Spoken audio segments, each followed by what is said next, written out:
The doctors looked at me and said he's not going to walk, he's not going to go to school, he's not going to do anything in his life. Born this way, and there's no medical reason why that happened. My doctors never thought that I'd be able to walk. That I have only one foot, just because you can't see the other one. I've gone from a life without limbs into a life without limits. So just because you can't see the hope in your situation, it doesn't mean that it's not there. No goal is too big.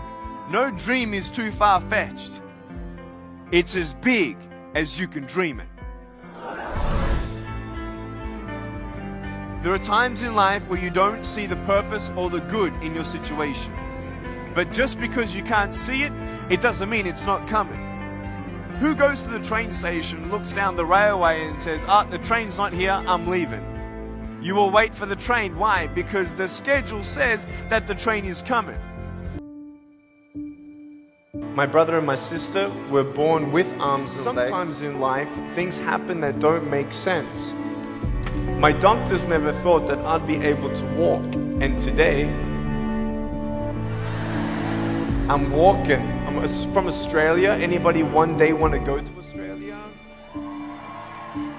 It's such a cool place. And I now live in LA. I'm a Southern California boy. So I only live about 4 hours from here. And today I'm going to tell you, man, I love freaking people out.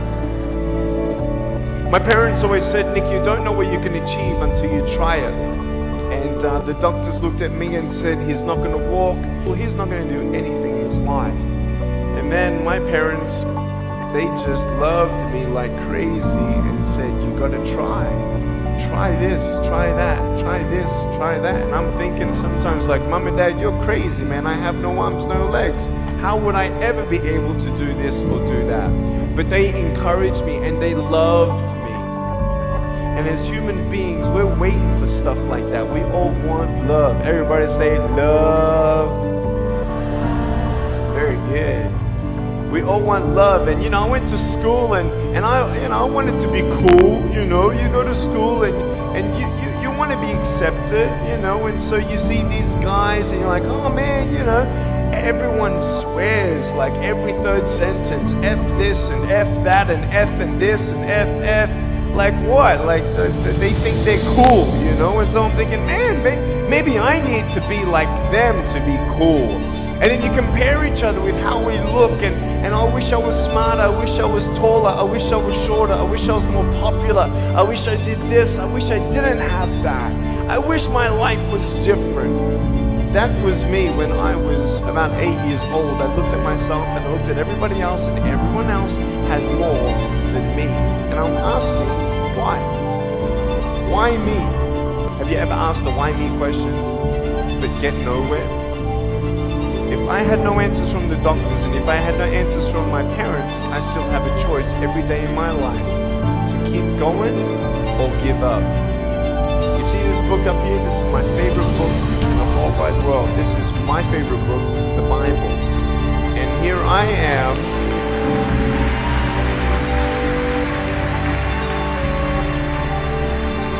And here I am, and for me, that's my full potential in all that I can be here on earth. And so encouragement takes me closer to all that I can be, and discouragement takes me away.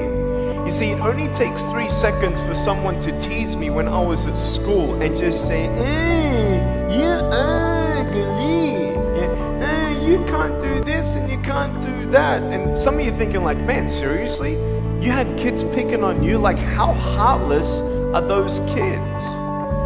Picking on me with no limbs? Like, you would probably say, well, I'm not that bad. I wouldn't pick on a kid with no limbs. But why would you pick on anyone? Well, because it's fun. It's just culture. Okay, we'll get to that. But for me facing all that stuff, I'm getting these seeds. Everybody say seeds. S-E-E-D-S, seeds. Have you seen the pictures of the sequoia reds up here in California? These huge trees. Like some of the trunks could be as nearly big as this room. I've seen those photos where they've actually dug out a tunnel in a trunk of a tree. You can drive a full-size SUV right through it. That all started with a little seed.